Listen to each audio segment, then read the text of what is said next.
Assalamualaikum warahmatullahi wabarakatuh. Shalom, Om Swastiastu, nama budaya dan salam kebajikan.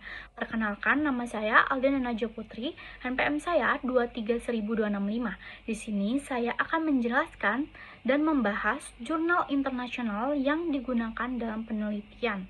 Ini, jurnal yang saya gunakan berjudul Abuse of Relative Dominance by Digital Platform, Law and Economics Perspective, yang diterbitkan pada tahun 2025 dalam jurnal GRUR Internasional oleh Oxford University Press. Jurnal ini merupakan jurnal yang bereputasi internasional yang telah terindeks Scopus dan berada pada kuartil Q2 sehingga memiliki kredibilitas yang tinggi dalam bidang hukum persaingan usaha. Penelitian dalam jurnal ini juga menggunakan pendekatan law and economics, yaitu menggabungkan antara hukum dengan perspektif ekonomi untuk memahami dinamika pasar digital secara komprehensif. Latar belakang dari jurnal ini sendiri adalah adanya perubahan besar dalam struktur pasar akibat perkembangan platform digital seperti marketplace, aplikasi, dan ekosistem berbasis data. Dalam kondisi ini, platform tidak hanya berperan sebagai pelaku usaha biasa, tetapi juga sebagai pengendali akses pasar yang menentukan bagaimana pelaku usaha dapat dioperasi. Dan permasalahan yang muncul adalah bahwa ukuran dominasi pasar yang selama ini digunakan yaitu pangsa pasar tidak lagi cukup untuk menjelaskan kekuatan platform digital itu sendiri. Banyak platform yang secara statistik tidak menguasai mayoritas pasar, tetapi tetap memiliki pengaruh besar terhadap pelaku usaha lain. Oleh karena itu, isu hukum utama yang diangkat dalam jurnal ini adalah bagaimana konsep relative dominance dapat digunakan untuk mengidentifikasi penyalahgunaan kekuatan pasar oleh platform digital, meskipun tidak terdapat dominasi absolut seperti dalam konsep tradisional. Untuk kerangka teorinya sendiri, dalam jurnal ini dijelaskan bahwa konsep relative dominance merupakan pengembangan dari teori posisi dominan dalam hukum persaingan usaha. Jika dalam pendekatan tradisional, dominasi diukur dari besarnya pangsa pasar, maka dalam konsep ini dominasi juga dilihat dari tingkat ketergantungan ekonomi pelaku usaha terhadap suatu platform. Hal ini sangatlah relevan dalam konteks platform digital, yang dimana platform digital ini bersifat multi-site market, di mana platform menghubungkan berbagai pihak seperti penjual dan juga konsumen.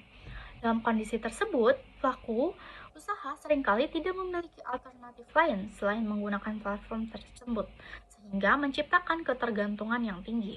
Selain itu juga diperkenalkan juga konsep gatekeeper, yaitu kondisi di mana platform memiliki kendali terhadap akses pasar dapat menentukan aturan yang harus diikuti oleh pelaku usaha lain. Dengan posisi tersebut, platform memiliki potensi besar untuk menyalahgunakan kekuatan pasarnya. Selanjutnya, metode penelitian. Penelitian ini menggunakan pendekatan law dan economics yang mengintegrasikan analisis hukum dengan teori ekonomi untuk memahami perilaku pelaku usaha dalam pasar digital. Selain itu, penelitian ini juga menggunakan metode komparatif dengan membandingkan regulasi di Uni Eropa, khususnya melalui Digital Market Act, yang merupakan salah satu regulasi yang paling maju dalam mengatur platform digital. Pendekatan ini bertujuan untuk memberikan gambaran mengenai bagaimana hukum dapat berkembang dari perkembangan tradisional yang bersifat reaktif menjadi pendekatan yang lebih preventif dalam mengantisipasi penyalahgunaan kekuatan pasar. Selanjutnya, temuan utama. Hasil penelitian menunjukkan bahwa pendekatan hukum persaingan usaha yang hanya berfokus pada pangsa pasar sudah tidak lagi memadai untuk platform digital. Banyak platform yang tidak memiliki dominasi absolut, tetapi tetap memiliki kekuatan yang signifikan karena adanya ketergantungan pelaku usaha terhadap layanan yang mereka sediakan. Platform digital dapat mengontrol akses pasar menentukan aturan transaksi, serta mengelola data dalam skala besar, yang semuanya menjadi sumber kekuatan pasar.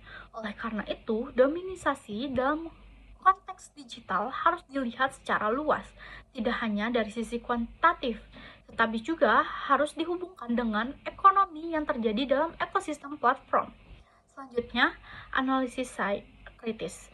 Menurut saya sendiri, konsep relative dominance yang ditawarkan dalam jurnal ini merupakan kontribusi yang sangat penting dalam perkembangan hukum persaingan usaha, khususnya dalam menghadapi era digital. Namun demikian, penerapan konsep ini sendiri di Indonesia masih menghadapi banyak sekali tantangan. Oleh karena itu, belum diatur secara eksplisit dalam peraturan undang-undang yang berlaku. Selain itu juga diperlukan kesiapan dari lembaga pengawasan seperti Komisi Pengawasan Persaingan Usaha dalam mengembangkan metode analisis lembaga pengawas seperti yang mampu mengukur ketergantungan ekonomi serta kekuatan platform secara lebih komprehensif.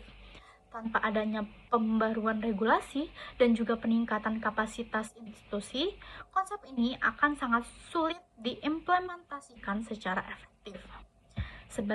Untuk relevansinya dengan RPS, jurnal ini sangat relevan dengan materi RPS Hukum Kompetisi Bisnis, khususnya dalam topik penyalahgunaan posisi dominan dan juga perkembangan hukum persaingan usaha secara global. Selain itu, konsep relative dominance juga dapat menjadi bahan kajian untuk memahami bagaimana hukum Indonesia dapat beradaptasi dalam dinamika ekonomi digital. Sebagai penutup, jurnal ini menegaskan bahwa dalam era digital tidak lagi dapat dipahami hanya melalui ukur pangsa pasar sendiri, tapi juga harus mempertimbangkan hubungan ketergantungan antara platform dan juga pelaku usaha. Konsep relative dominance ini juga memberikan perspektif baru yang lebih relevan dan mengidentifikasi penyalahgunaan posisi dominan oleh platform digital.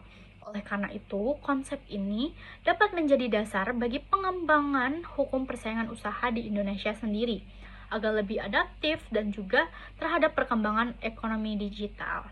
Nah, itu saja yang dapat saya sampaikan. Jika ada salah kata, saya mohon maaf.